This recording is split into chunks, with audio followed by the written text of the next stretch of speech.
24 ঘন্টার ব্যবধানে Lionel Messi এবং ক্রিস্টিয়ানো রোনালদো যদি তাদের ক্যারিয়ারের শেষ বিশ্বকাপ ম্যাচটা খেলে ফেলেন, ভক্ত হিসেবে আপনার কি মন ভাঙবে? পুরো বিশ্বের বিশ্বকাপ রং হারাবে? দ্বিতীয়টার উত্তর ডেফিনেটলি, মেসি রোনালদো যদি 24 ঘন্টার ব্যবধানে তাদের শেষ বিশ্বকাপ ম্যাচ খেলে ফেলেন, বিশ্বজুড়ে বিশ্বকাপ তার রং হারাবে, নো ডাউট। এবং ভক্ত হিসেবে মেসি রোনালদোকে তাদের ক্যারিয়ারের শেষ বিশ্বকাপ ম্যাচ খেলতে দেখা আপনার মন ভেঙে দেবে, এই সম্ভাবনা যথেষ্ট। আর্জেন্টিনা ইজিপ্ট এবং big match Spain Portugal. Argentina Egypt আমি বিগ ম্যাচ কেন বললাম না? ভুল করছি, বলা উচিত ছিল অন্তত কেপ ভার্দের এগেনস্টে আর্জেন্টিনার ম্যাচটা দেখে হলেও বলা উচিত ছিল first Argentina Egypt match, Spain Portugal একটু পরে বলছি। যে দল নেদারল্যান্ডসের বিপক্ষে 2 গোলের লিড হারায় 5 মিনিটে, যে দল বিশ্বকাপ ফাইনালে 2 গোলের লিড 136 সেকেন্ডে খুইয়ে ফেলে, যে দল কেপ ভার্দের এগেনস্টে নকআউট ম্যাচে 2 গোলের লিড নিয়েও এক্সট্রা টাইমে গিয়ে ওন গোলে জিততে হয়, সেই দল বিশ্বকাপ চ্যাম্পিয়ন হওয়ার জন্য আউট অ্যান্ড আউট ফেভারিট।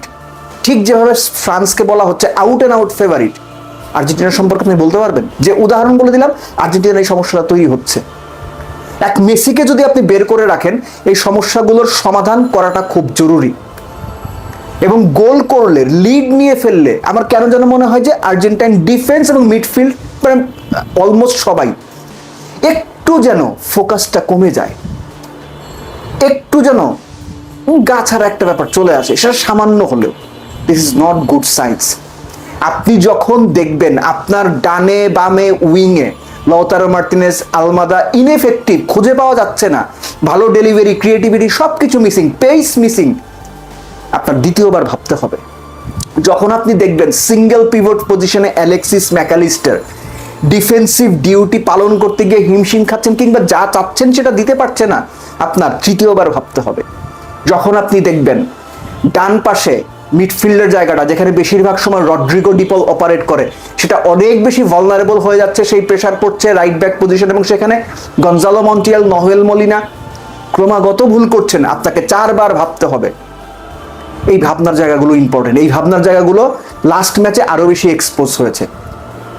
আর্জেন্টিনার যে রিসোর্স আছে, সেই রিসোর্স স্কালোনি তার বিভিন্ন রকম কৌশল দিয়ে প্রতিপক্ষকে বিভিন্ন সময় চমকে দিয়েছেন। সেই চমকে দেওয়ার ধারা অব্যাহত তিনি রাখবেন সেটা বিশ্বাস করি, কিন্তু যে জায়গাগুলো আপনি বললাম, আপনি যদি ম্যাচগুলো দেখে থাকেন অস্বীকার করতে পারবেন না। সময় এসেছে একটু বোধ হয় বেঞ্চের যারা শক্তিশালী পারফর্মার আছেন তাদেরকে সুযোগ দেওয়ার, ট্রানজিশনটা কুইক হইতে হবে, উপরে পেস থাকতে হবে। এই যে মেসি সবকিছু বদলে দিচ্ছে, মেসি গোল করছে, সেখানে লাউতারো মার্টিনেজ একদম স্ট্যাচু, কিংবা আলমাদা স্ট্যাচু হয়ে যাচ্ছেন, সেখানে লো সেলসোকে খেলালে কি হবে, ব্রাঙ্কোকে খেলালে কি হবে, সেখানে নিকোপাসকে নামাইলে কি হবে, আমি জাস্ট হাইপোথেটিক্যালি বলতেছি, কিংবা মাঝখানে এনার্জেটিক সিমিওনারে খেলাইলে কি হবে। এইটাই সময় নকআউটের জায়গাটা ভাই খুব আনফরগিভিং, নির্মম। একটা ভুল, একটা স্লিপ, বুয়েনোস আইরেসের ফ্লাইট ধরা লাগবে, কোনো রকম এদিক ওদিক নাই। সো আর্জেন্টিনার লাস্ট ম্যাচটার পারফরমেন্সও যদি শুধুমাত্র আমরা বিবেচনায় নেই, আপনি কোনোভাবেই স্বস্তি পাবেন না। এই কারণেই বলছি ইজিপ্ট ম্যাচটাও বড় ম্যাচ, এটা আমার বলা উচিত ছিল, 100% বলা উচিত ছিল।